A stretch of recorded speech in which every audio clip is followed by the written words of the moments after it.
नमस्कार. आमच्या शाळेचे नाव आदर्श विद्यालय आंबोली विकसित भारत 2025 या भारतीय सरकारच्या उपक्रमात आम्ही सहभाग केलेला आहे. माझे नाव राहुल वसंत काळडके. माझे नाव कार्तिक सतीश शिंदे. माझे नाव प्रणती राजू जाधव. माझे नाव संगम चिंद्र लोट. आमचा भाग पश्चिम पट्ट्यात असल्यामुळे पाऊस जास्त प्रमाणात पडतो व येथे भात शेती खूप जास्त प्रमाणात केली जाते. सर्वांचीच कामे एका वेळी चालू असल्यामुळे भात काढणीनंतर भात गोणीमध्ये भरण्यासाठी मजूर मिळत नाही आणि मिळाले तरी त्यांना मजुरी जास्त द्यावी लागते. त्यामुळे आर्थिक खर्च जास्त होतो व कष्ट जास्त जातात. या समस्येला विचारात घेऊन शेतकऱ्यांची चर्चा करून व आमच्या सर्व शिक्षकांच्या मदतीने आमच्या सर्व टीमने हे भात भरणी उपक्रम बनवले आहे. त्यात धान्य भरून हँडलच्या साहाय्याने ते पिशवीत टाकले जाते व 3 माणसांचे काम एक माणूस हे सोयीस्कररित्या करतो.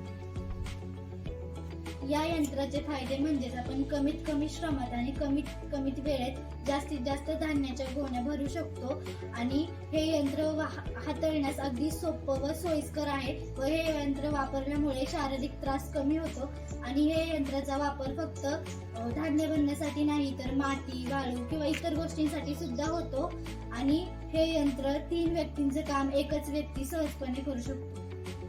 या उपकरणातील शास्त्रीय तत्व म्हणजे स्नायू ऊर्जेचे रूपांतर यांत्रिक ऊर्जेसह गोण्या सहजतेने भरले जातात. नमस्कार, माझं नाव सुनील दगडू गायकवाड, गाव आंबोली. आम्ही शेतकरी भात शेती ह्या भागात भरपूर प्रमाणात करतो.